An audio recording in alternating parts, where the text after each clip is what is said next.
We're rolling. Episode 304. Whoa, cool. Brooks Wheelan is here with me in the Laugh Track Podcast, episode 304. Do you remember the last time you were here? Guess which number that was. We do one a week. I'm going to guess 255. Dude, 249. Close. Nice job. Yeah, math. You're not that bad at math. Yeah. Nice job. Yeah, this will be the third one I've done.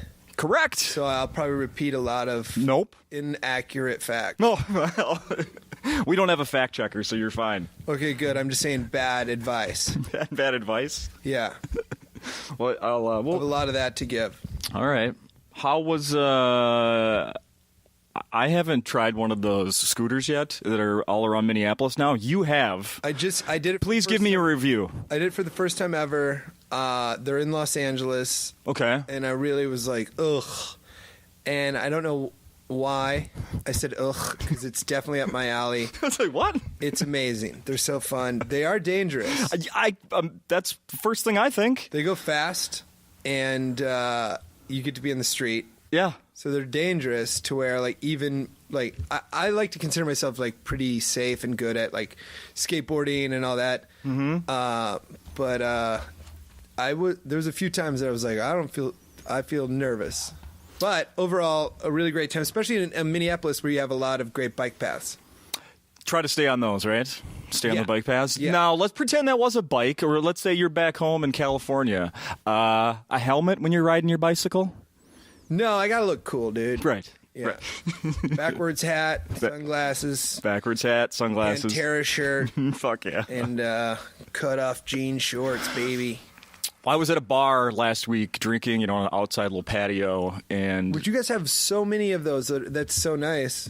Except you only get to use them 4 months a year. But you guys use the shit out of them. Yeah. Oh, yeah.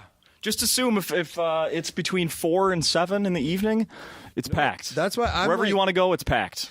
That's why I'm so surprised people come to these shows, and this is the second time I've done it, but this is like prime summer.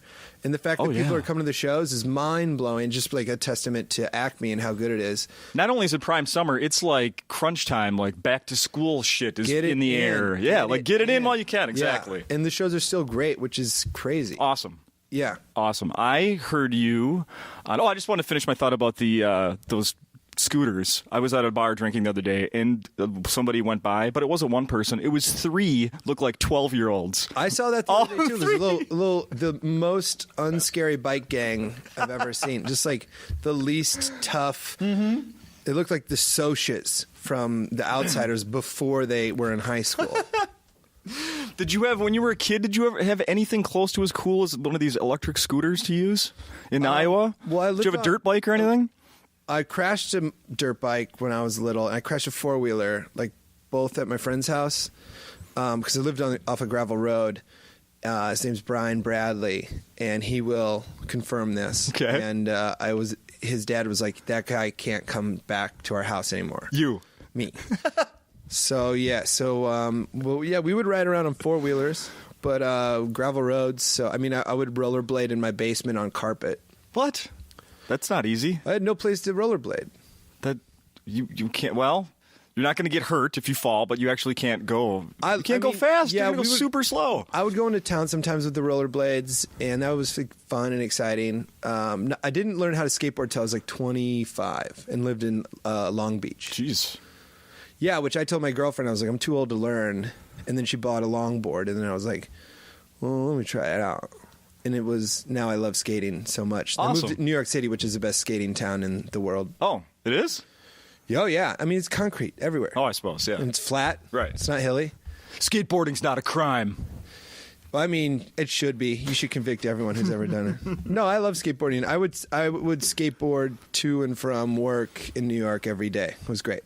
Dude, I know, like, in the past, the last couple times you've been in town here, you rented a car. So did you rent a car this time? Or... No. I was like, I don't know if I'm making enough money anymore to afford to break even on these gigs. Like, now that's changed? A little bit. To where I'm like, well, I need to, like, make some money on these gigs. So I used to just be fine breaking even. So I'd rent a car and I'd do everything I wanted. And now I'm like... Well, check out these scooters and, pocket some money from the performance. So yeah, I'm a little more. I would say getting older has made me more cautious with the, me just blowing through all my money. Right on. Because all my friends are getting houses, and I'm like, what? Tell me about it. I goofed. Tell me about it. Yeah. My wife came home last weekend, and she's like, oh, yeah, I was at Amanda's, and they just, the house that they were bidding on, their bid was accepted. A $600,000 house. I'm like, Yeah. I'm going to go shoot myself. Thanks. Yeah. So I'm like trying to like get a house now. So I'm like, let's be a little more cautious and let's rent the scooters for $5. Where do you want to buy a house? Los Angeles. Yeah. Yeah. Without a the doubt. dream is always to buy a house in Wyoming and then like spend as much time there as I can. And then only go to LA to work. But Wouldn't that be the dream, huh? yeah.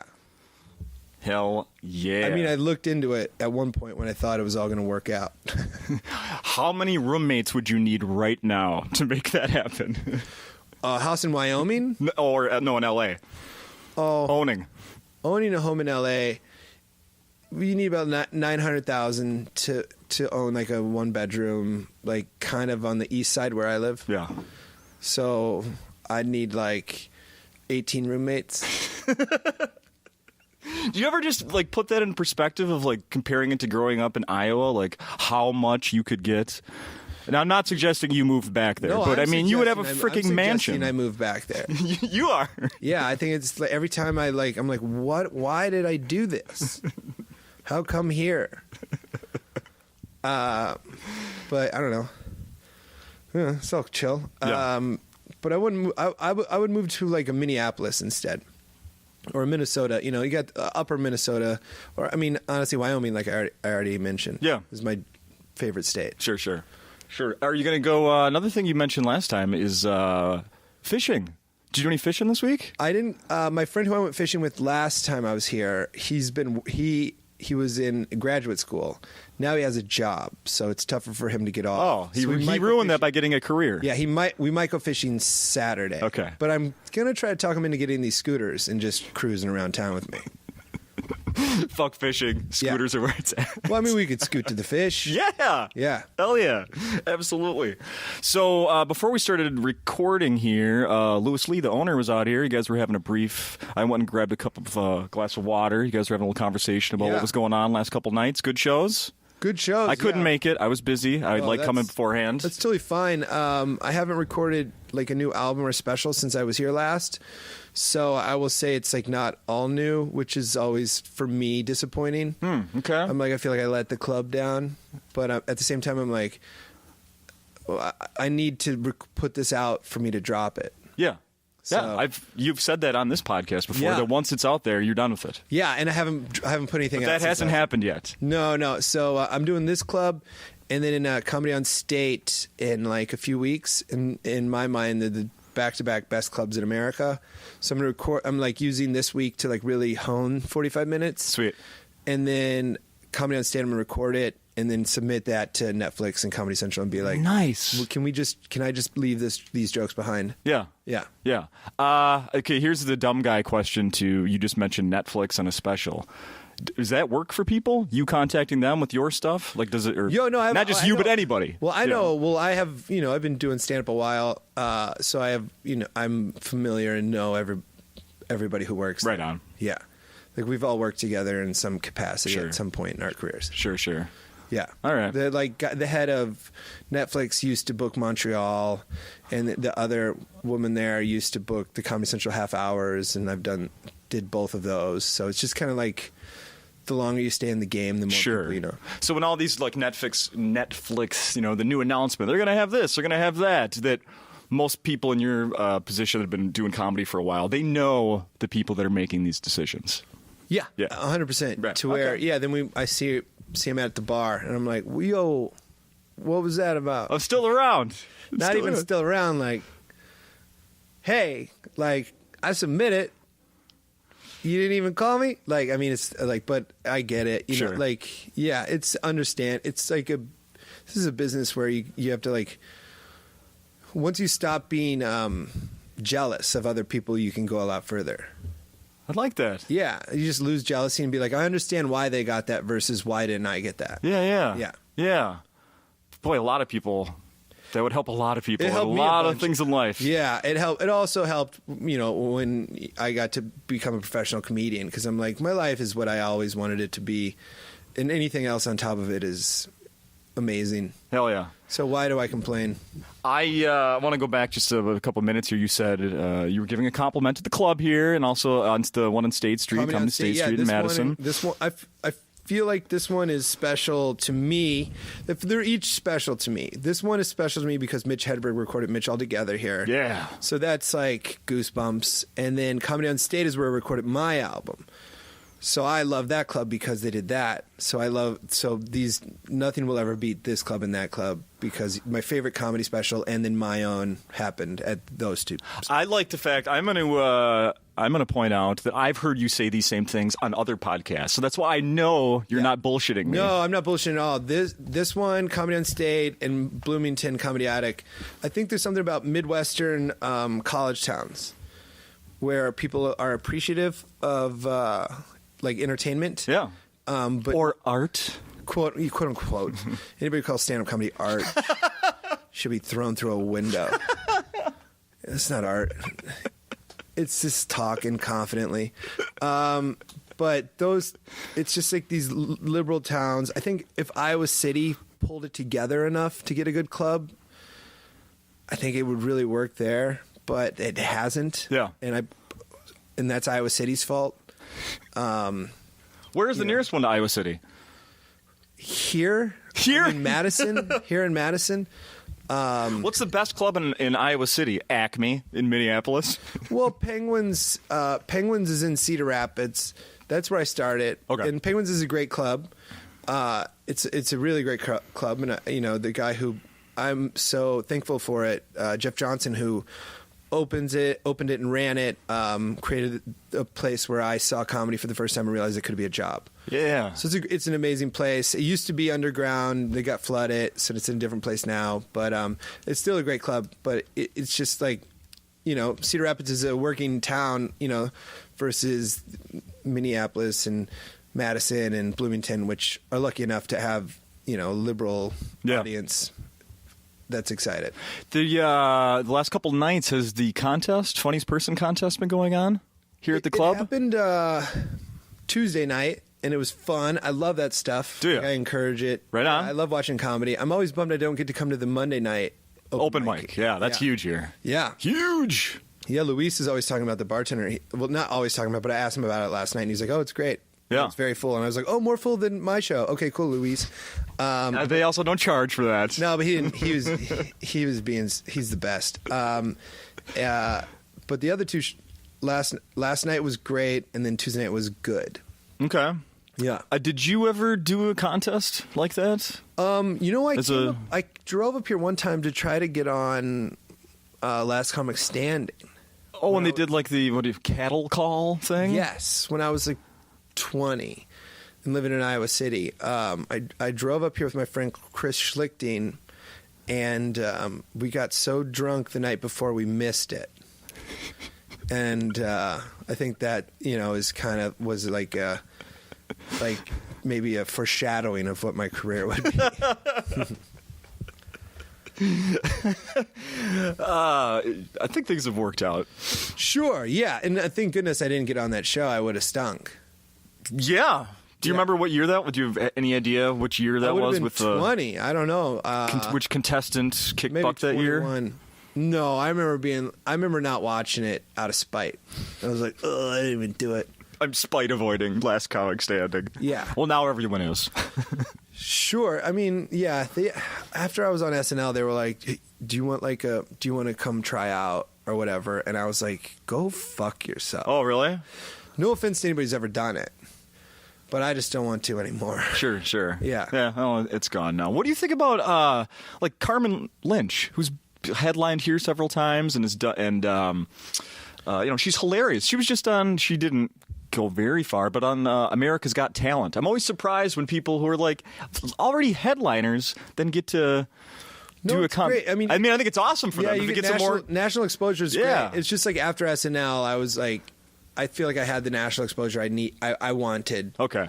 So I was like, it would be weird to go do a show like that when I Yeah. was like, I got on the show of my dreams and got to do a few updates to where I feel like I was showed that I could be funny and got me to the place of headlining. Sure. So I was just like, I'm comfortable with this and I'd rather create my own television shows. But anybody who hasn't reached a mass audience, like, go on, like 100%. It could only help. Yeah, for Yeah. sure. What? So did you pay attention? Do you listen when these, first timers coming out doing their 2 minutes? I 100% watched. Okay. There was 3 people on Tuesday night, and I watched them. They were both good.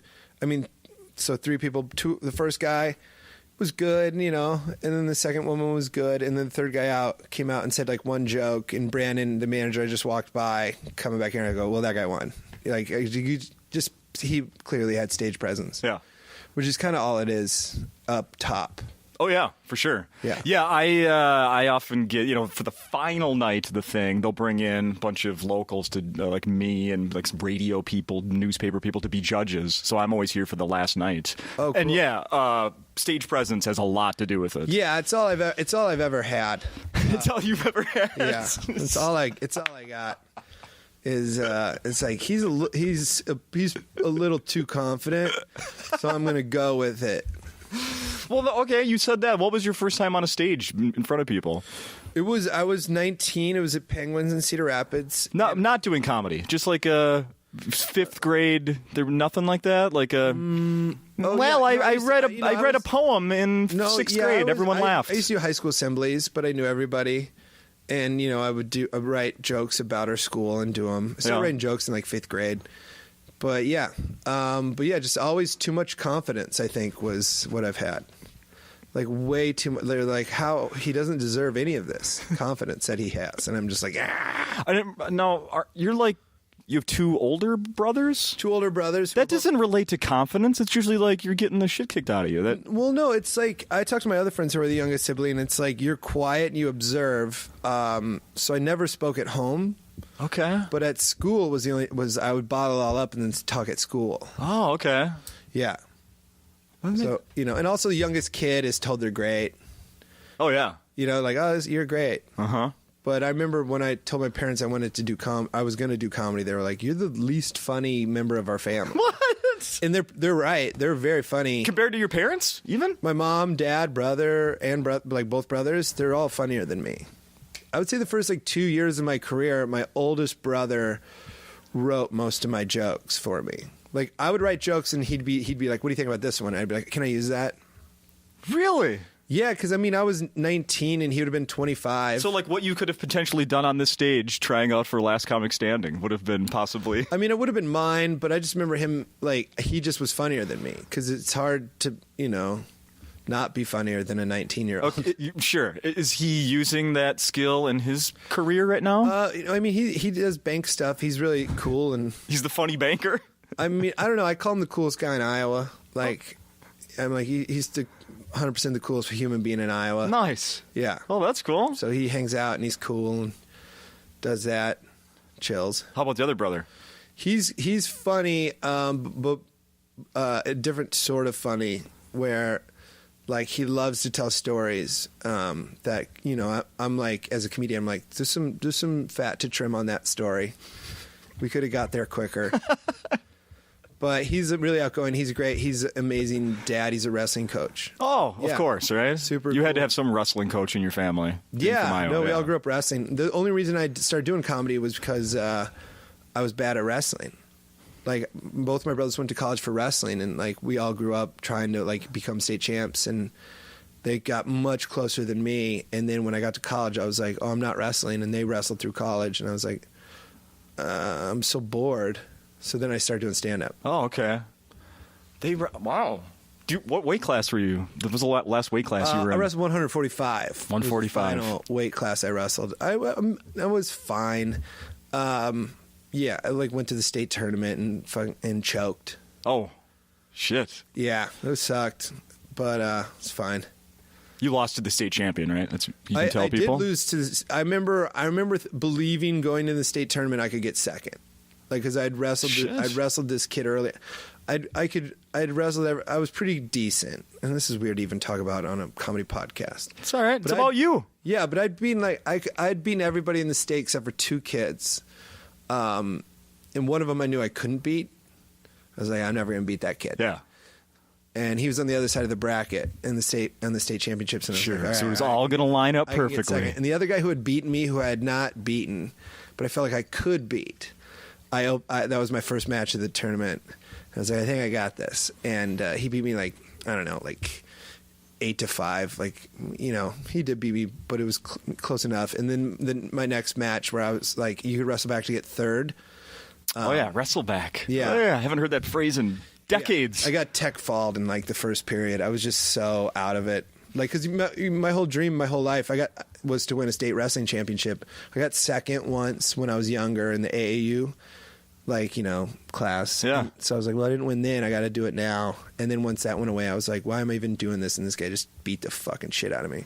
Did it have the? I remember the wrestlers in my school would have to wear like those plastic freaking pants. No, Was that still around, or did they realize that's going to kill someone? It's still around. It will kill people.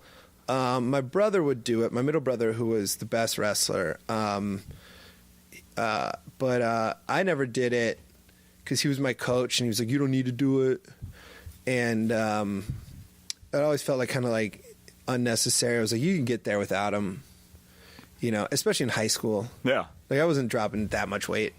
Sure. I remember all the wrestlers that I went to school with, they chewed tobacco, right? Wasn't that a popular thing? It's weird how, like, when I grew up, the University of Iowa wrestlers were, like, cool, like, badasses, and now it seems like they're just hillbilly. What they are? Like, you're all got guns and stuff. Like, wow, a bunch of my friends wrestled for them. They were just awesome dudes. Uh-huh. And now I read about them, like, one of them got shot. I don't know. It's just like, what the hell? What happened? Like, Iowa wrestling used to be like cool and not hillbilly, but I don't know. It's like the only sport I care about is Iowa wrestling. Nice. And I'm not good, so it's just fun to watch. What about professional wrestling? Did I see you went to WrestleMania? Oh, I went to WrestleMania. I love pro wrestling. I'm a huge fan. Friendly with Dolph Ziggler, who's the current Intercontinental champ. He does stand-up comedy. Is he doing stand-up for real? Oh, yeah. Yeah. He's great. I remember years ago, like Andy Kindler telling me, this wrestler, Dolph Ziggler, follows me on Twitter, and he's really funny. He's awesome. He's a good dude. He supports comedy and still does it, and, like, he's great. But, yeah, pro wrestling is so fun. Like, it's the ultimate theater. Yeah. It's just the best. They're improvisers, first of all, and then they're also strong, and they're also amazing at gymnastics. Yeah. So they're better than we could ever dream of. Have you met any of the guys that you watched growing up? Like, yeah. Let's say you're a big fan of, I don't know who you're a fan of, like Hogan. Have you met Hulk Hogan someday? Never met Hogan. Bret Hart. I love Bret the Hitman Hart. So my middle brother, who's a wrestling coach, the Wrestling Hall of Fame is in Waterloo, Iowa, where he's a wrestling coach. And Bret Hart got inducted. And Bret Hart's his favorite wrestler. Oh. And so he was hanging out, and since he's high up in the wrestling community, like, got to hang out with Bret Hart. And then ended up in, like, Bret Hart's, like, hotel room. Bret Hart smoking weed, and my brother doesn't smoke weed at all. He's, coach, very straight-laced Iowa dude. Yeah. And, but just he, like, was so nervous. Like, he didn't smoke weed, but he was like, I'm like, what if I inhaled some of the smoke that was in the air? Like, am I going to, like, just like, but he was just like, what am I going to tell Bret the Hitman Hart, to stop smoking weed? No way, man. I'm excited to see him. And he's like, oh yeah, man, you want some of this, green? It's all good for you. My brother was like, no, I'm sorry. I'm a coach, Oh, that's awesome. Yeah. So he's hung with Bret Hart more than I have. I got drunk enough at WrestleMania to, like, tell some of the wrestlers, like, because we were staying in the same hotel, like, what I thought was that they weren't being pushed right. Like, I thought that the company wasn't doing their story wasn't going the right direction. Yeah, and they were like, yeah, we agree, but then also at the same time they're like, who is this? Get him out of here. Yeah, you could tell us, and we agree, nothing's going to change. Right. Well, at first they liked it, and then then they realized it was pretty trash. Because Dolph was like, "Hey, come sit down." He's such a nice dude. Yeah. And then I think as soon as I sat down, he was like, "Uh-oh, I didn't know I invited it." Because it's in New Orleans. It's like 2 a.m. Yeah, you just assume everybody's trashed. Well, you don't need to, but I was. Did you watch the Andre the Giant doc on HBO? I did, and that one was slightly boring to me compared to the Ric Flair one. I didn't the 30 for 30. So I didn't watch that yet. Oh, it's infinitely better. Really? In my book, yeah. Okay. Ric Flair is so much crazier. Yeah. Okay. He has a weird lisp. He's from Minneapolis. Yeah. But he's like Minneapolis and like North Carolina at the same time. So he's just like, so there I was, just me and the Holiday Inn, my biggest enemy. Like he can't be alone. That's his whole thing is he cannot. He's so scared of being alone. Like he's like, so I told Jimbo, let's get 80 kamikazes. Yeah. The first 90 minutes are like really fun and like about like, hey, drinking's cool, and then the last 30 you're like, oh no, you can't do that. Oh, where he maybe went a little too far. His son dies. Yeah, that's right. Yeah, from that's having a bad dad. That's right. Yeah. Oh shit. I have a quick Ric Flair story about let's say 15 years ago. He was in St. Paul for an autograph signing at a auto body or auto parts store. Yeah, that's the other part of this documentary. He spent all his money. Really? So that's why he's at an auto parts store doing signing autographs. Yeah, because he needs that check. Yeah. Interesting. Well, he also didn't put in any extra time to earn that check because my buddy and I got there not right on time, waited in line for, I would say an hour and a half of the 2-hour event. There were 2 people left in front of us in line, and it hit the 2-hour mark. Ric Flair got up and fucking left. Sorry, boys, I got to go drink some beer. Yeah. So he left 4 people without autographs out of everybody that was there. Well, you know what? Shame on both of you. I agree. There on time. What do you expect? Or for even Ric Flair going in the first place, maybe. No, well, I mean, watch the documentary. He's a bad dude. I gotta check it out. I went and saw Jack White in concert earlier this week. Oh, really? Who's opening for him? Shit. I don't remember the guy's name. Yeah, it was a band, kind of a bluegrass, and they were really good. Because I remember one time Jack White was Run the Jewels was opening for Jack White. That's not who it is. I love Run the Jewels. Okay. And there's a rap group. Oh. And they're playing Madison Square Garden, but I had to go open for John Oliver in New York, and I showed up to John's show pissed that I was missing Jack White. And he was like, "Oh, I'm sorry that you have to do my show." Right. I was like, "Oh, yeah, maybe I shouldn't have told you that." Yeah, right. Anyone but him. How was it, though? Was it great? Awesome. And the reason I want to bring it up is because I don't know if you've heard about this. He's doing a phones-free show. Yeah, you have to lock them up. Yes. Yeah, it's great. It is great. Yeah. It is fantastic. So how does that work? You put them in a pouch? Yep. You literally, they take a look at your phone. I think it kind of looked like there was different size pouches. Your phone just barely slides in there. Then they take it, and I don't know how they make it seal. But then you get to keep it throughout the show. It's useless, but you hold on to it. Then when you leave, they just kind of wave a wand over it? Wave it over this thing, and it pops open, and then they give you your phone back. So it wasn't like a mad dash. It wasn't like a big hold up to unlock them. The holdup is going through metal detectors, which is everywhere now. Okay, cool, yeah. Yeah. That's great. Yeah, I know Cage the Elephant does that. Oh, okay. I remember bringing it up on the podcast here with the Chappelle shows that he was doing that at some of his comedy shows. I think he was the pioneer of it. Okay. And then other people took it. That's totally true. Yeah, Chappelle was the first one to really be like, hey, knock this off. So I've been paying attention since Monday, since that show, and it's getting crazy positive feedback from people just going, yeah. I can't believe it. I can't remember last time I went to a show and everybody wasn't watching it through their phone in front of their face. Yeah, when I opened for John Oliver, he doesn't have that, but his opening remark is, because 1,000 people are recording him, he's like, what are you doing? Yeah. Can we be here? Mm-hmm. So I agree. At the same time, I'm 100% guilty. I won't record a whole song, but I'll snap a pic. Yeah. Oh, I mean, there were times where I kind of went for it. If I could just get this 15 seconds of this song. Yeah, I don't want to do the whole song, just the 15 seconds so I can go home and show my wife or my kids or something. This was awesome. Yeah, but it is it's really sweet when everyone's involved. I mean, that's the hardest thing in stand-up comedy infinitely harder than music is keeping the attention of everyone. Sure. So if I could do a no check drop during my set, that would be the dream. I've heard people say like the way they do it here at Acme, you almost can't tell. I can't tell as much here, but at other places I can tell. So for listeners, there's like a point in the set with you have 15 minutes left, which it is important. People have been buying drinks; they have to pay their check. Mm-hmm. So, especially when there's like it's an early show and you got a late another crowd coming in. Yeah, you have to take care of the business. Important. It's sure, it's what allows me to come here. But yeah, it gets crazy. It's like it doesn't get crazy, but you can just see everyone doing math, not listening. Yeah. And you're just up here being like, what? Like, I lost half of you. Yeah. And this is what my personal favorite joke. Yeah. Sure. But they're really amazing at it here. Lewis puts it together great to where it's only drinks and no food.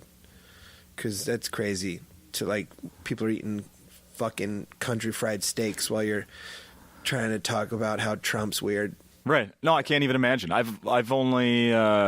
I think I've only been to one other comedy club that has. I'm saying that wrong. I've been to one comedy club that has that food on the tables, and it's just, I hated it. And I'm not a performer. I hated it sitting there. Yeah, it's just weird. But like it's a business. Everything's a business. Yeah, we're all selling something. Instead of commercials, we have food and drinks. Yeah, like a movie theater has popcorn and soda. TV has commercials. We have there's drinks. Yeah.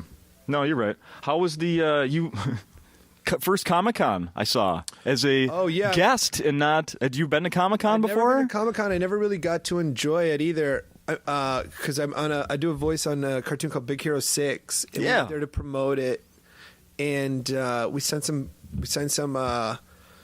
So there's action figures of all of us. I asked you that last year, and you're like, "Oh," I said, "Are you going to be on an action figure?" Well, I doubt it. I did doubt it. And now it's happened. Yeah, they pumped the show way more than I thought. Awesome. They really boosted it. Put it on Disney instead of Disney XD, which is cool. Which is a lot more viewers. Yeah. So we went and signed some action figures, and I saw the Comic-Con floor, and I was like, "This looks so great." I was with my girlfriend, and I was like, "We have to go Sunday," because we had to do like signing. We had to do like a panel and interviews on Saturday, to promote the show. Sure. And then, party on Saturday night. Of course, we got too drunk at the Saturday night party, and then we were like, oh, boy, like, it'd be a lot to try to get back in there, because it's a lot.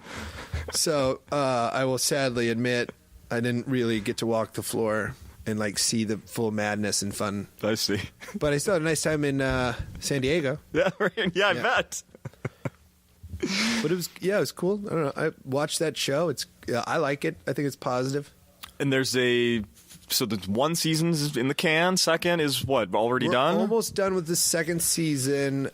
We'll find out about a third season pretty soon, I think. Yeah. Very cool. I remember, when you were here last time in May of 2017, we had to move a recording up so you could go do some voiceover. Yeah. Which is always weird when they're like, we need it now. And I'm like, this will come out in a year and a half. Yeah. Can't wait till tomorrow. Yeah, good point. But there's 5 million other parts after I yell into the microphone. I saw an interview you did where you did something about not standing still while you were recording. Oh, yeah. Yeah, I'm like in a booth, and my character's superpower is super jumps. So he jumps really high. So they're like, all right, do a super jump. And I'm like, all right. And then I jump, and they're like, we're picking up the jump on the mics. And I'm like, I don't know how to fake jump. Like, yeah. Like, I don't know what you want. Like, let's go with the realism. You're just going to have to do one crazy good jump off somewhere else and just relive that. Like a bunch of times where it's like, yep. I don't know. I mean, they're great. It's Disney. They know what they're doing. Yeah, right. Yeah. I did try to pull in my first ever Disney favor by getting tickets to the premiere of The Last Jedi. And? They were like, what are you talking about? Like, no. The Iowa premiere or the LA premiere? Yeah. I was like, I just really would like to go to The Last Jedi premiere. And they were like, come on, man. I was like, you're right. I'm sorry. I can't believe I asked. Please don't fire me.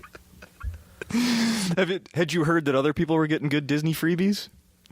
I mean, people who are in like like big Disney shows. Oh, sure. Or not even Disney shows, just Disney movies. I don't even know what a Disney movie is. Like Star Wars. People who are involved in Star Wars got those tickets. Yeah. But the show got nominated for an Emmy. So that's I saw that. Yeah, it's like up against like South Park and The Simpsons and Bob's Burgers and Rick and Morty. Yeah. How and that's just like they submit one episode, right? Yeah, so it's weird. I like went into work and they were like, "Yo, the show is nominated for an Emmy." I was like, "Against what?" And then they told me. I was like, "Whoa, like a real Emmy?" Because there's daytime Emmys too. Right. Yeah. Which are, like, who's the best Dr. Phil? Exactly. And I was like, "Oh, that's probably what we're." Oh, Judge Judy wins those, right? Yeah, exactly. But no, they were like, no, this is the one. I was like, oh, that's cool. That's super cool. Yeah, Yeah. I think it's a good show that like kids would. I watch it and I don't mind it, and also I feel like it's positive for children, like to to be scientists and use their brains. Yeah. Which I got a lot of solace from watching the Mr. Rogers documentary. Did you see that yet? No, I want to really badly. Oh, it's so good. But his big thing is like, why make a children's show for like if you're just gonna like give the children what they want, like quote unquote, like why not be like give the children like it doesn't need to be like a heavy-handed message like family matters, but like let's not just like throw slime in each other's faces because it's stupid and funny. Yeah. That's really cool. So I heard you talk about the Mr. Rogers on a podcast you were on. Oh, I think you had just seen it. I was like sobbing. Yeah, it was crazy. Yeah. No, I mean, I don't go to a lot of movies, so that one I'll definitely have to wait It's until good. Yeah, home I mean, I bet screening. I bet it's in iTunes in like a week. Yeah, probably. Mm-hmm. No, I was raised on Mr. Rogers. I mean, yeah. I didn't know anything about him, and so it was really cool. What are your thoughts on cardigan sweaters? I'm in. I'm like, I need to get fit again. Like I used to wear them when I was like real fit, aka like 26. And now I'm like, well, the tummy sticks out a little bit. Like The last time I had a cardigan was one of these. It was in high school, and it was when I was. It was up for it's snow days, like every 5 guys get nominated to stand up there with a girl, and you vote for the king or queen of snow days. Cool. Yeah, and most other guys had a suit. I didn't own a suit at the time, and I couldn't really afford one. No, but they're expensive. so instead, I bought a cardigan. I like that. Did you win snow days? No. Oh, well, no. sounds like you got close. No, top five Top 5 out of the 5. That's big. I guess. I bought a suit when I got hired at SNL because I was like, I'm definitely going to be wearing this. Yeah, you'll all the need time. it. Yeah. And I've worn it to 2 weddings, and that's it. Yeah, I can relate. Yeah. I can definitely relate. Well, I'm gonna be wearing this suit all the time. But no. And then I bought a cardigan at the same time. I went to I don't know what it was, like a J. Crew, and was like, I better dress up now that I'm in showbiz. I'm a J. Crew man now. Yeah, and it's in the bottom of 30 Rock is really what it is. Oh, it is? It's just one at the floor. Oh, okay. So that's why I went there. I was Sure. like, this is the one I can go to on my lunch.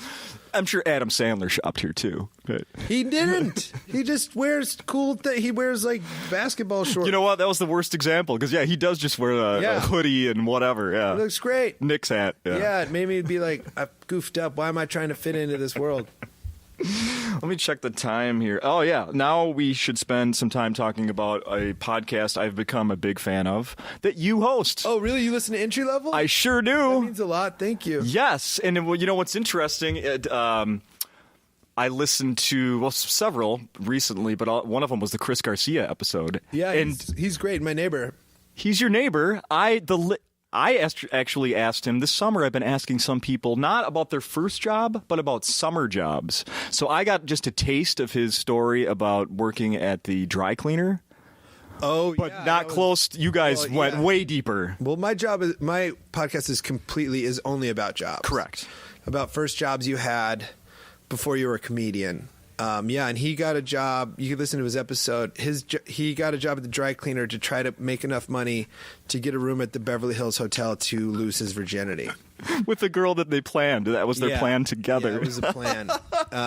We didn't get that far on this show. So. Right, yeah. No, well, I mean, that's what's nice about just having a niche podcast. Sure. It's like we get into the real, like, minutia of what it's like to be a dry cleaner. Right. Yeah. Well, he was saying you find out a lot about people because some people forget, like, cocaine, in their pocket. Which I'm like, how do you lose drugs? Like, keep track, Yeah, maybe do that second or third check before you turn the jacket in. Yeah, and also if I buy drugs, I know I bought them. Like, I'm not just forgetting about it. That honestly, misplaced drugs, lost drugs shouldn't be, that term shouldn't exist, really. Yeah. No, exactly. Yeah. I'm being way irresponsible. If I buy drugs, I use them. Yeah. I don't have enough willy-nilly money to just be forgetting about drugs. Used drugs, gone, vanished. Yeah. They're gone.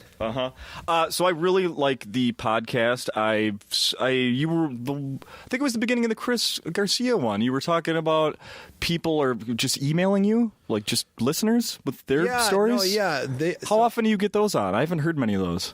I open every podcast episode with listener mail now. Okay. With 2 or 3 bad jobs listeners have had. Okay. And it's pretty fun. Like, people have had some crazy jobs, like, buried, like,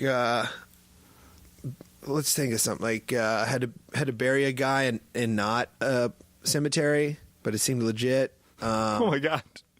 Old man died in a wheelchair, and they had to, like, wheel him around but not say anything back to his, like, room while other people in the old folks home were trying to talk to him. Oh my God. Yeah. I didn't hear that one. Woman got tipped in Molly from a guy named Casino at an Outback Steakhouse. Just like fun job, fun stuff like that. So great. Yeah, everybody has a terrible job that they're like, yeah. So you in the Chris Garcia one, you mentioned that, and I haven't heard this episode. I really want to go to and find it. You said it was one dedicated to songs that are ruined by jobs. Oh yeah, so we did a full episode of of everybody who's worked at a job that a song has ruined.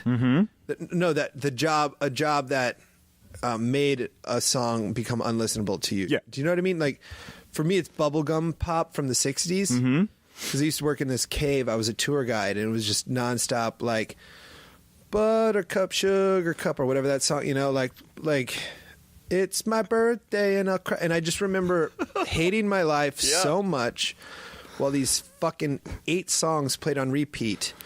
And I was just so angry. So, like, I can't. If any of those songs come on, I'm transported back to being 16 in a gift shop of Bellevue, Iowa, waiting to give idiots tours of a cave. Do you have any songs that were ruined for you? Yes. Yeah, everyone does. Okay, what's yours? Well, it still goes on because I've had. It's not exactly.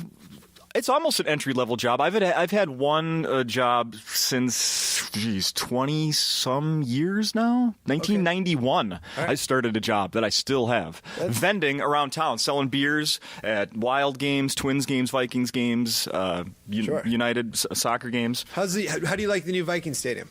It's too big.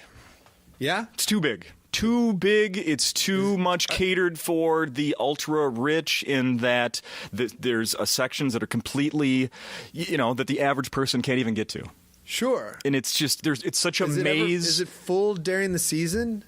I mean, during Vikings? What do you mean? For a Vikings game. Oh, God, yeah. Oh, yeah. See, I don't know. See, I'm not sure. They've been pretty decent, right, lately? Yeah. Oh, yeah. Okay. So, New stadiums always sell out right away, first couple of years. Yeah, okay. I agree. I think they're building 2 in LA right now. Oh, yeah. Because they got 2 teams. We went from 0 to 2 teams too quickly. It's like we had no teams, and now we got 2 teams. And I'm like, I'm a Rams fan, and because they came first, the poor Chargers, no one gives a fuck about them. Right. They play in a soccer stadium. It stinks. I feel bad for the Chargers. Because I'm like, if you were here first, I'd be a Chargers fan, but I'm a Rams fan. Yeah. And now the Raiders are leaving California They're going to Vegas. Yeah. Okay, but I'm sorry. Go ahead. No, so I still do these jobs. And so I'm in the game day experience, whether, whatever sport it is. And there's one thing that is in common with all these places, and it's like the jock jams. Yeah, like We Will Rock You by Queen. I've That one doesn't even get played that much anymore, so I'm not sick of that one. I wrote down, because I really wanted to bring this up to you. Yeah, no. It's the songs that involve clapping. Specifically, everybody clap your hands. Clap, clap, clap. Yeah, and you're just like, I'm at work. It immediately transports you to work. Everybody clap your hands. God. That I don't one. even like it because it transports me to a 5th grade dance. Yeah. And it's that's fun. I can have a sporting event on the television at home, and I can hear it faintly from whatever I'm watching, and I'm just like, fuck! Yeah. Fuck! Yeah, you're like, I'm late. No, Right. it's real. It's devastating. It's that one and the I can make your hands clap. Dun, dun, dun, dun, dun, dun. I can make your hands clap. Fits in the tantrums or whatever it is. Oh, I don't know. I can make your hands clap. Clap, clap, clap, clap, clap, clap. They sound pretty similar. Yeah. These songs. Is it the same song? No. No. Yeah. It's not, but it sounds like let's change it up a little bit. Yeah. And they get played a lot. A lot. So, yeah, those are mine. No, and completely reasonable. Mm-hmm. I remember one time I worked at a job. It was a sporting goods store, and when you work at a sporting goods store in the mall, there's like a big one. It's called Hibbett Sporting Goods. They give out like a CD once a month with like 18 songs that are like, company accepted songs. Sure. And you go nuts. So it's only like 40 minutes. Yeah. And your 8-hour shift. And so you just hear these songs for a month on repeat. I remember one time I went in and put on Pearl Jam Live on 2 legs. And it took like maybe 30 minutes for my manager to be like, how many Pearl Jam? And did they just say like, how you fucking feeling? Like, yeah. Oh, that's awesome. Yeah, I was just like, I can't do it. I can't do it. I swear to Christ. I don't even know what songs those were. It was California Girls was one of them. I think like California Girl, like Katy Perry. And I was like, California girls. Yeah. And I was like, not to, overstep my bounds, but I was like, I get shooting this place up. Like, I'm going nuts. I don't never do that, but and of course I would never. But I'm like, you're making people go crazy. Yeah. It's no different, really, now that I'm thinking about this, than I don't know if they still do it, but there was an area downtown Minneapolis where in the evenings, I know especially on the weekend, they would want to stop people from just loitering. Mm-hmm. So they would play opera music loudly. Oh, yeah. I've heard bars that keep that, like, that's what's kind of, I feel like, been lost with the new, like, jukeboxes where you can play any song you want. It used to be like a bar could pick, the 100 CDs. Because they were actually inside the machine. You had to pick those. Yeah. Now you have an infinite. Yeah, now it's like whatever you want. Apple Music, yeah. Yes. And I've heard like bars that would, like, whenever they didn't like the clientele, they would play an opera, like an opera awesome. top to bottom to get people to leave. Awesome. Yeah, it'd be like CD number 99 was whatever. Well, what would get you to leave? California Girl. California Girl. Or Bubblegum Pop. Right. Oh, hey, I wanted to tell you I know I keep bringing this up, but the episode with Chris Garcia, he mentions a potential drug test at one of his jobs, and they were going to test the hair and everything. Mm-hmm. I had a job with a drug test. Oh. In college, it was. You get a little nervous? I couldn't. I was asked to not come back. Oh, you didn't pass? I did not pass. Oh, wow. Not only did I not pass, but then I pretended to still have the job for 2 more weeks. Because you're embarrassed. Yeah. Yeah. Yeah. Then one day driving home from the job I didn't have, because I was actually driving home from my girlfriend's house, I stopped at a park by my house, my parents' house, and needed to change clothes into my work clothes to go home. Yeah. As I'm like literally, I have my pants off in the front seat of my car. I'm putting on these black shorts I was supposed to wear for work. Car full of 3 of my friends fucking drives by. As I have my pants down. Right. And they're like, what the fuck are you doing? I'm like, nothing. I feel like you could be able to be like, I didn't pass a drug test and I'm lying. I used to have a joke about how you can't, maybe we should bring it back. I don't think I did it on my album, about how, like, if you take a drug test but you're not sure if you passed or not, you can't call and ask. Because they don't call you to tell you the results. You're just supposed to show up. Yeah. They only call you if you failed. Yeah. That's true. Yeah. So I remember being like, can I call and be like, did you get them in? Like, should I wake up tomorrow? Like, but you can't do that. Yeah, you just have to be like, just show up confident. Oh, she said the woman that, I need to speak with you. What was this job? Like, you can tell us. Oh, I'd be happy to tell you. Yeah. It was the Paddleford boats on the Mississippi River.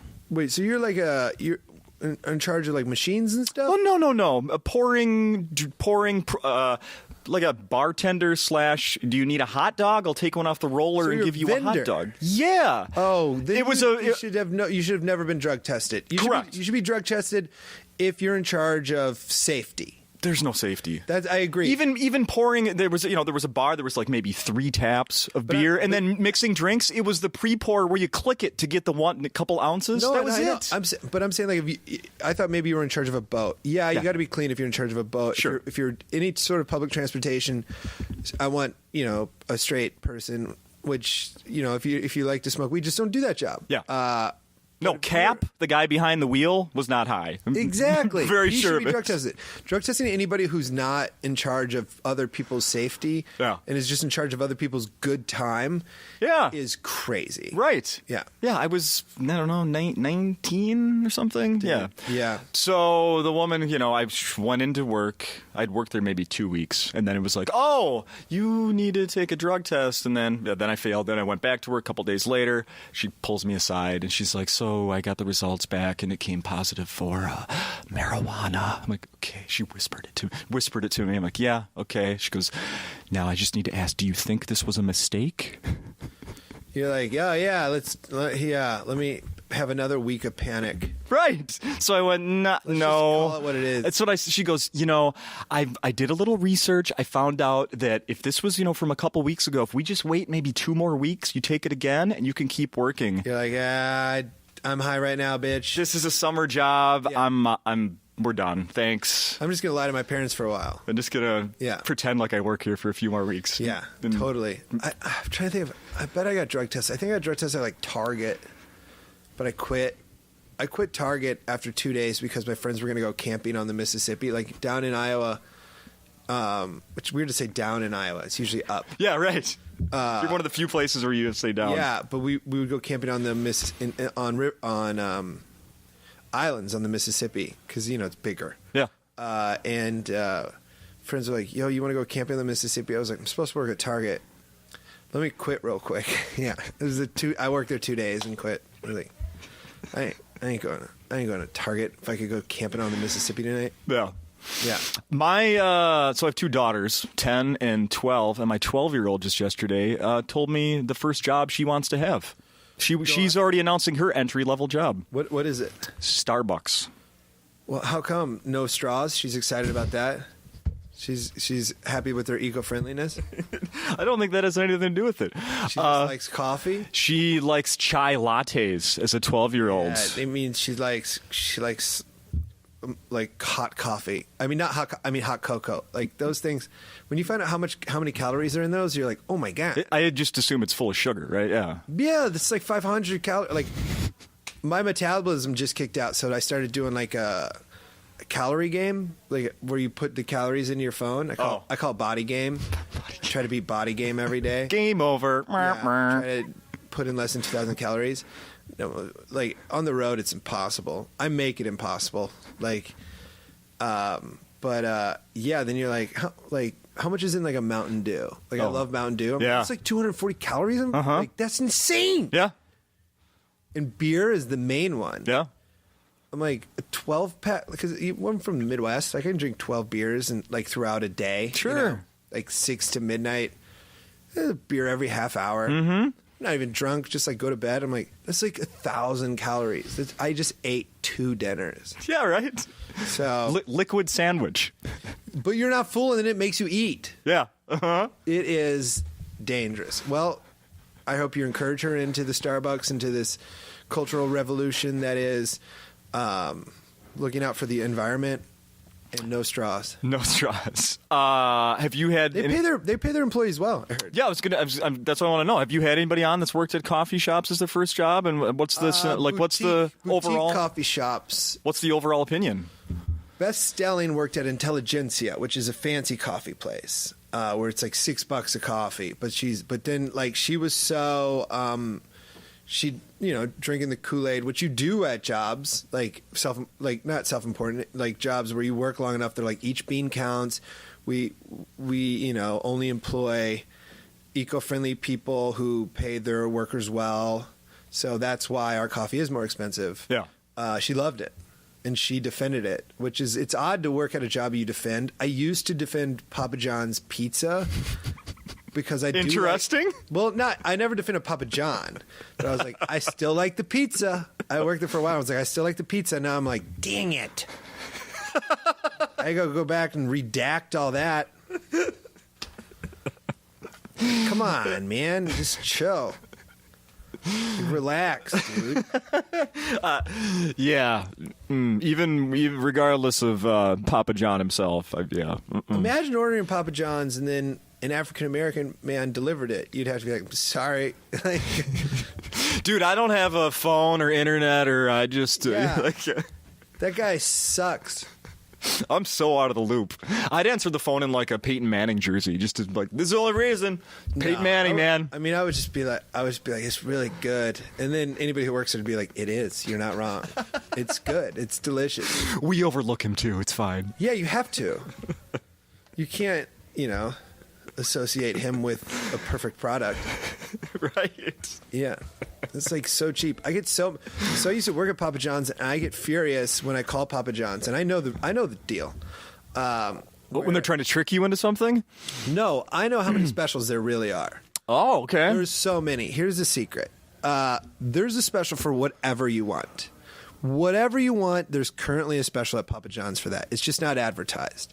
So you just tell them what you want, and then you ask if there's a special for that. And there is. I guarantee it. And if they say there's not, they're lying, and they can go fuck themselves. Like, I called the other week, and I was like, can I get 2 large pizzas? Is there any special on 2 large pizzas right now? Like, 1 topping, 5 toppings. But you ask like you don't know. I don't, because you don't know, because they change. They go up and down, but they're there. Yeah. But there will be a large 2 topping special, a 2 large special. Yeah. I mean, a 2 large pizza special. Yeah, going yeah. on. Jeez Louise, I'm fumbling my words. There's one at all times, and if they say there isn't, they're lying, and I get mad. And I was like, I want to talk to your manager. No. Yeah, I know, because I just know there is, and I used to work there, and I was like, somebody would call and be like, "What's your specials?" And I would be like, "What are you looking for?" Like, because then I can find the special you need. Yeah. So anybody who doesn't do it, I get angry with. There's a special for everything. Yeah. Smalls, medium, larges. You want a family thing? There's currently one. They just it's a number you punch in, and it's there. And they have a whole list in front of them. Interesting. It's not interesting. It's just how it works, and I'm furious when they do not have my back. Okay, well, can you help me out with this one? If I go to a McDonald's, it seems like after the sun has gone down and I want to get some sort of ice cream treat, 9 out of 10 times it's, oh, yeah, the machine is down. Oh, it's not working. Well, they're open 24 hours. Well, they just don't want to clean it, man. I mean, it's open 24 hours. Why is anything closed down? But here's where I will differ with you on this one. I am not asking someone to start a new machine when I ask for this special. Well, I'm going to assume I'm not, but they're not. Yeah. But you are, because they've already cleaned the ice cream machine. That's why they're saying it's not. They've cleaned it. They don't want to start it again. Yeah. So they're just being lazy, which is fine. In my podcast entry level, I am pro laziness. Okay. I am anti not sticking it to the man. Okay. Okay. So when I ask for a deal of a pizza that they are going to make anyway, and they don't give me that deal, I'm angry, because it's like, you're not making more money. You're giving it to racist John. So just give me the deal. You're being ridiculous. I'm more on your level than John is on your level. Who you want to hook up, right? Exactly. Yeah. So I get angry. And I ask to speak to their managers. And then the managers usually are pretty tight too about it. And then I'm just like, God dang it. Fine, I'll do what you want. There's never like a threat like, I'm going to fucking call Pizza Hut right now. I used to prank call Papa John's from Papa John's. Like on my break and just be like, hey man, I never complained, but there was a used condom on my pizza. To the one not the one you worked at. Oh yeah, the one I worked at. And I would have like a name of a place we delivered the pizza to. I'd be like, yeah, this is like Jake Smith. I live at, like 1852 Second. Yeah, and the guy's like, I just delivered to Jake Smith. He was like, oh my God. And I was like, I'm all pro, safe sex, but like not while you're doing the pizza. Like, and like if you could like leave the condom off of my pizza, like I ate around it, but like I'm still not stoked. And I used to prank call people who would call Papa John's. I would answer it and be like, a 16-year-old in Iowa, I'd be like, hello? And they'd be like, I'm sorry, I thought this was Papa John's. Like, he no live here. Yeah, I remember one time my assistant manager like body checked me across the room. He was so angry. Yeah, he no live here. Why you call? Yeah. And because of that, they started online orders. So that couldn't happen before anymore. Online orders, but then I remember I would call in, I'd prank call them, and they'd be like, "We have your phone number, we have caller ID," and I was like, "No, you don't, bitch." I just knew they didn't. Right. I was like, "Call me back," and then I'd hang up, and then I'd call back and be like, "You didn't call." Yeah. Liar. I was way too confident. I've always had too much confidence. Still, right? Yeah. So I started a podcast about being bad at your job. Love it. Yeah. I do remember one time, it was, young kid, 12, 13, whatever, having a sleepover party at my friend's house after whatever movie we were watching is over. And it was like, well, what do we get into now? Let's order a pizza for the people across the street. That's super fun. Yeah. And we did. I don't know if the payoff was as good as we were hoping. We just sat there in the window, watched the pizza guy come, have them have some sort of interaction at the door, and the guy, like, with his head down, walk back to his car. Like, boop, mistake. Yeah. I think we were hoping that we were going to be able to go outside and be like, oh, what are you going to do with that mistake pizza? But of course we didn't. No, exactly. Also, I've worked with pizza delivery drivers. Never feel bad for them. Those guys are having the best day. It's like they're just stoned. They're delivering pizzas, they're making minimum wage plus tips, and they're chill. Yeah. Like, those are good dudes. So I love pizza delivery guys. I think those guys are chill. I would always be mad they wouldn't share their tips. That's all I remember. Oh, okay, sure. But then at the same time, I'm not driving a car. Mm-hmm. I was making I remember I worked at Papa John's for like 3 months, and I was making $5.15 an hour. And I was like, I'm going to say I'm going to quit, and they're going to be like, we can't lose you. We'll give you $20 an hour. No. Yeah, I honestly believed that. And when I was like, I'm going to quit, they go, that's cool. And I was like, oh man, I didn't even mean to quit. Yeah. So then I just left and never went back. See ya. Yeah, I was like, I really thought you were going to beg me to stay. No, you're completely replaceable. Yeah, it doesn't take long to teach somebody to do this. Not as good as you. Well, I just thought I was great at it. They're like, yeah, no, it's pretty easy. You're a little heavy-handed with the cheese anyway. Because you're only supposed to use 2 cups of cheese, and I was like, I want to make sure. No, this is how I like it. Yeah. Yeah. If I knew you and you ordered a Papa John's pizza, you were going to be like, and I knew it was going to a friend, you were going to be flabbergasted with the amount of amenities that I had added onto your pizza. Oh, in college, we had friends that worked at a Little Caesars on Saturday mornings, and they would basically open up before they were supposed to be open to make us pizzas, and they would put our names in, in dough. Yeah, and, like you want to extra anything. You want to extra garlic sauce? How about 50? Yeah, right. Exactly. How about and also some cheese sauce, ranch? You want ranch? We've got buffalo. You dip it in the buffalo and then you dip it in the ranch. Now we're dealing with like cool breezy sticks. Like we're gonna knock your socks off for the amount of things you get. So great. Yeah. How many? So your podcast comes out every Monday. Every Monday. Every Monday. Can you tease something that's coming up soon? Good episode? They're all good, but... Yeah, we've had some really great guests. Bobby Moynihan was on talking about what it's like to work in a photo booth as a young kid. Oh, I bet that's great. Yeah, do you keep nudes or don't you? And the answer is yes. They do. Taron Killam did an episode about being a child actor. He was a Naked Gun. Oh, weird. Yeah, he plays a kid in Geriatric Park, a scene from Naked Gun instead of Jurassic Park where it's old people. No shit. Yeah, so he talks about that. Reggie Watts grew up in Montana, just doing all sorts of weird stuff. Paul Scheer rollerbladed around Manhattan, handing out flyers. Wild. Grace Helbig has worked at every terrible mall job possible. I listened to that one. Yeah, she's the queen of the suburb job. Yes. Yeah, there's a lot of really, really funny episodes. Mamie Hart is going to be this Monday, and she talks about how being an entrepreneur of, making her homemade greedy, Hallmark cards and selling her parents' fruit, going around town. Weird. Yeah, just selling her own parents' things. It's funny. But yeah, no, there's some super funny episodes that you should check out. I'm trying to think if I'm missing any. I mean, there's just a bunch of funny people. Connor O'Malley, who's one of my favorite comedians right now, he made this show called Joe Pera Talks to You. Okay. Yeah, he's on and he talks about, he used to work at 1-800-GOT-JUNK.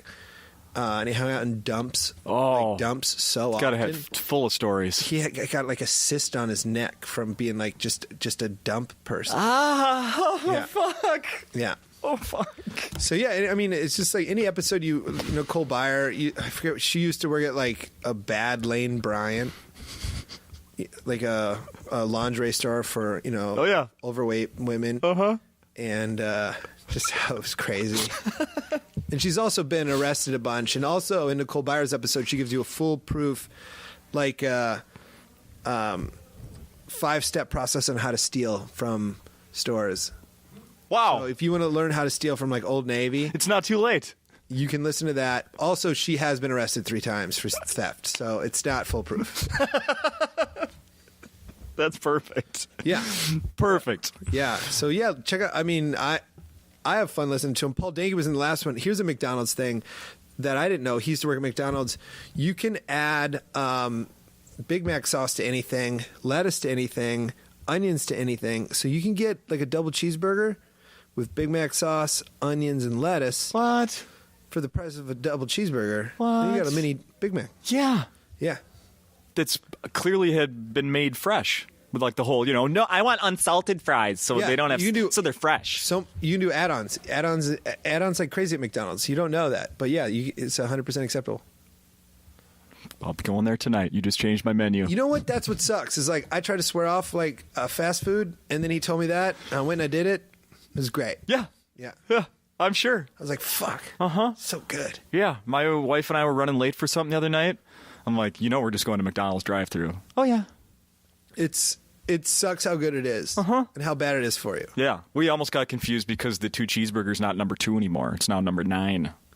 Oh, really? Yeah. Watch out for that. There's my advice. Careful. Watch out for that. What's number 2 now?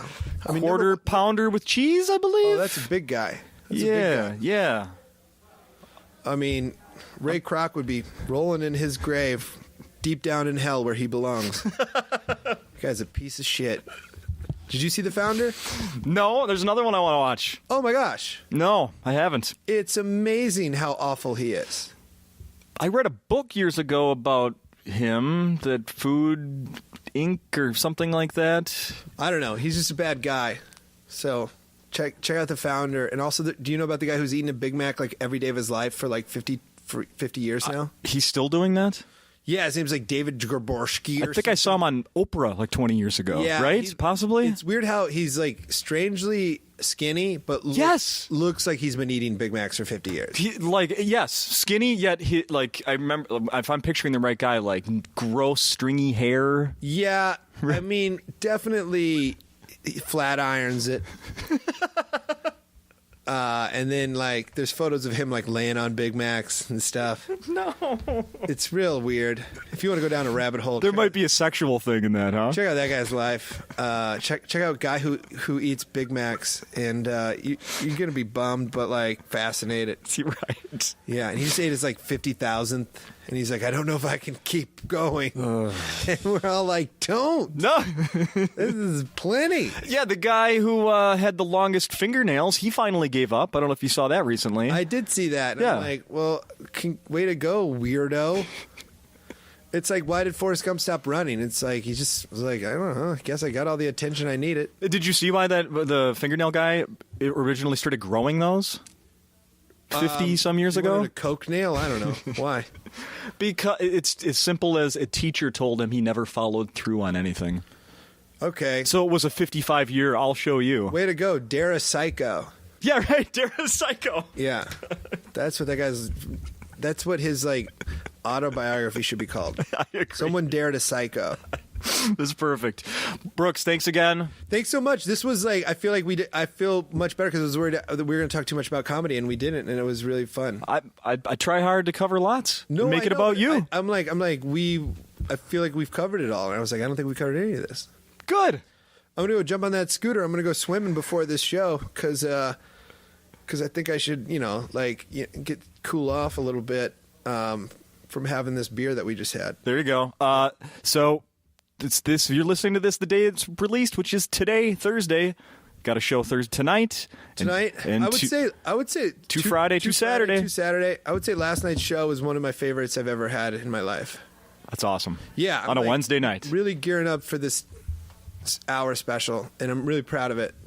So yeah, people need to come hear it because you're about to retire everything once you record it. I mean, fingers fucking crossed. It's happening. It's happening. Yeah. Thanks so much for having me. Thanks, Brooks.